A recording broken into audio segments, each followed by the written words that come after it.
All right, we're about to dive into a real cosmic puzzle. We've got three pieces that on the surface have absolutely nothing to do with each other. A theological statement, a really cryptic diagram, and a dense page of physics equations. Separately, they're just confusing. But together, well, they might just point to a single, incredibly profound idea about the nature of reality itself. So, let's get right into it. The central mystery is, how in the world do these three things connect? I mean, a divine message and the fundamental language of reality? We're going to treat them like clues, and we'll start with the one that seems the furthest from science. And here is our first clue. It's a simple but very powerful declaration in both Thai and English. This is God's acceptance. It feels philosophical, right? Maybe even spiritual. But what could it possibly have to do with the mechanics of the universe? Let's just put a pin in that for a moment and take a look at our second clue. Okay, talk about a hard left turn. What are we even looking at here? It looks like some kind of schematic, maybe a blueprint for a cosmic engine. You can see these things on the outside that seem to be directing something towards a chaotic-looking core. It feels very technical. This is our second clue. And finally, clue number 3. For many of us, this is probably the most intimidating piece of the whole puzzle. A page just jam-packed with complex physics equations. It honestly looks like someone's attempt to write a formula for, well, for everything. So there we have it, a divine message, a cosmic blueprint, and the language of physics. Let's start by trying to decode that blueprint. So, our first step is to really get a handle on the geometry that this source material is proposing. And it's all built around a single powerful concept called recursion. So what exactly is a recursive system? You can think of it like this. It's a loop. It's a process where the thing it spits out at the end becomes the very thing it needs to start all over again. The output becomes the new input. It's this continuous self-referential cycle. And you really got to get this concept because it is the absolute foundation for the cosmic model we're about to unpack. Now this is where we break down that cryptic blueprint from before. That B in the center, that represents a black hole, which acts as a 2D anchor for the whole system. On the outside, those W's are white holes, and they act like a 4D pressure valve. And according to the source, when you put them all together, what do you get?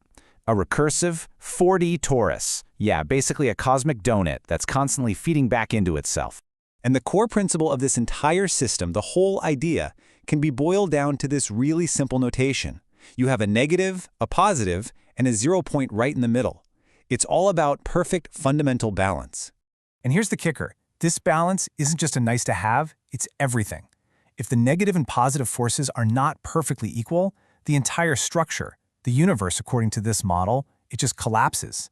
Its stability depends entirely on that perfect symmetry. Now, this is where it gets really ambitious. The source also tries to connect this whole model to quantum mechanics, using a diagram that might remind you of the famous double-slit experiment. The theory suggests this perfectly balanced structure is the reason why waves and particles can seem like two different things when they're really just two sides of the same coin. It's a huge conceptual leap for sure, but you can see they're really trying to build a unified theory here.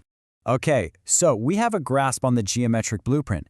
Now let's see how it connects to our second clue, that intimidating page of math. We're looking at these equations again, but let's try to see them with a fresh perspective. The source suggests that their purpose isn't to be solved for a single correct answer. Nope. Instead, the goal is to create a framework that is so comprehensive, so all-encompassing, that it includes every single possible answer. To understand this, we need to talk about something called the path integral. It's a wild concept from physics. Basically, to figure out where a particle is likely to end up, this method doesn't just calculate the most obvious direct route. Instead, it calculates every single conceivable path the particle could take, the weird ones, the long ones, all of them, and then it sums them all up. It's a method built on total inclusion. So let's demystify these symbols, because they aren't as scary as they look. That first one, sigma, just means the sum of. Simple enough. The squiggly one, the integral sign, here it represents all possible paths. And L2, that's just shorthand for governed by the total rules of physics. So you put it all together, and the equation is literally saying the sum of all possible paths governed by all the rules of physics.